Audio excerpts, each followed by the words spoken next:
Se você quer entender um pouco, de forma bem básica e introdutória, sobre história do pensamento econômico ou história da economia, eu indico este pequeno livro.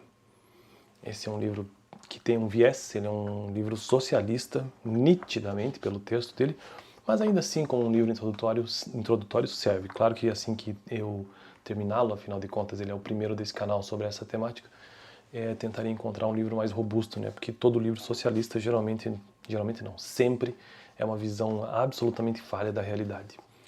Mas, de qualquer forma, o tópico de hoje é laissez-faire. Então, o tema deste vídeo será laissez-faire, o que isso significa de acordo com este autor, ou seja, o Hunt, História do Pensamento Econômico, que é um livro que pertence à biblioteca da PUC-PR. Então eu indico tanto o livro como a biblioteca e o próprio curso de Ciências Econômicas aqui da PUC. PR, eu sou formado em Economia, mas não pela PUC, pela UFPR, que é aqui do lado.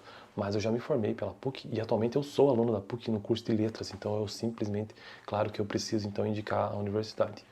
Laissez-faire.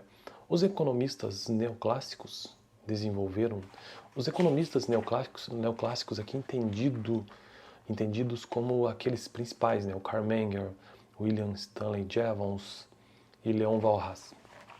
Os economistas neoclássicos desenvolveram uma argumentação extremamente elaborada e hermética no sentido de ser secreta, em defesa de duas noções fundamentais sustentadas por Adam Smith. E quando a gente fala de economia neoclássica, estamos falando ali do final do século XIX, 1870 aproximadamente. A mão invisível da concorrência no mercado e a política econômica do laissez-faire procuraram demonstrar que numa economia de mercado competitiva, composta de inúmeros pequenos produtores e consumidores, estes são guiados pelo mercado. Encontrariam sempre uma combinação ótima de mercadorias, fosse qual fosse sua renda e riqueza original. Os fatores de produção seriam sempre utilizados da forma mais eficiente possível. E as mercadorias seriam produzidas em quantidades que maximizassem o valor da produção social. Contudo, para que os resultados fossem efetivamente ótimos, a interferência governamental nas funções do mercado livre deveria ser restringida a função governamental ao mínimo indispensável. Admitiam que os resultados eram ótimos desde que se aceitasse a distribuição existente das rendas. Alguns economistas neoclássicos, particularmente o norte-americano John Bates Clark, tentaram defender a forma como as rendas eram distribuídas em uma economia de livre mercado.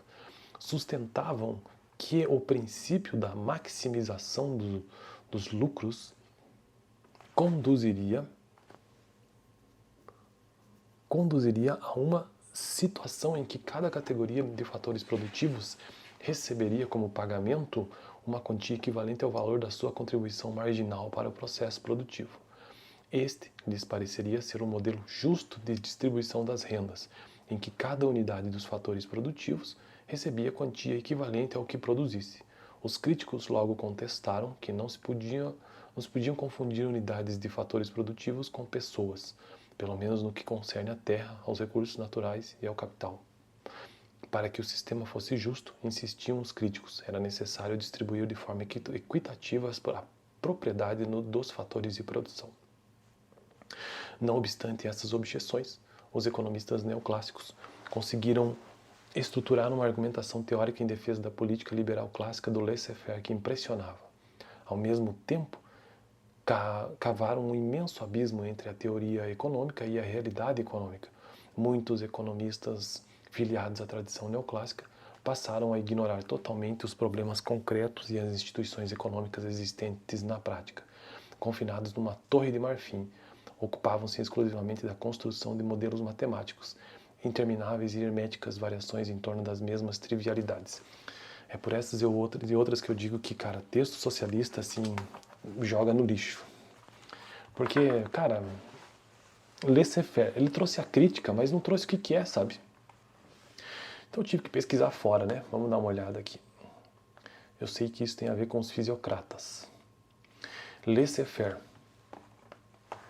é uma expressão francesa que significa literalmente deixa fazer, ou deixem fazer.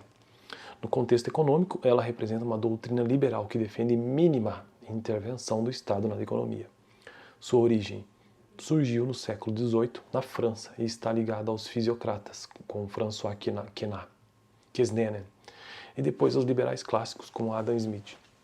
Eles acreditavam que a economia funcionaria melhor se fosse guiada pelas leis naturais do mercado, como a lei da oferta e da demanda, sem interferência governamental. Agora, nesse texto aqui que o socialista trouxe, ele traz essa informação? Será que ele despreza que existe lei de oferta e da demanda? Princípios do laissez-faire. Livre mercado. Empresas e indivíduos devem poder produzir, vender e consumir livremente. Por que socialista não gosta disso? Não faz sentido. Segundo, concorrência livre, sem monopólios protegidos pelo Estado. Terceiro, propriedade privada, base do sistema capitalista. Quarto, Estado mínimo, o governo deve apenas garantir segurança, justiça e direito de propriedade. Segurança, justiça e direito de propriedade.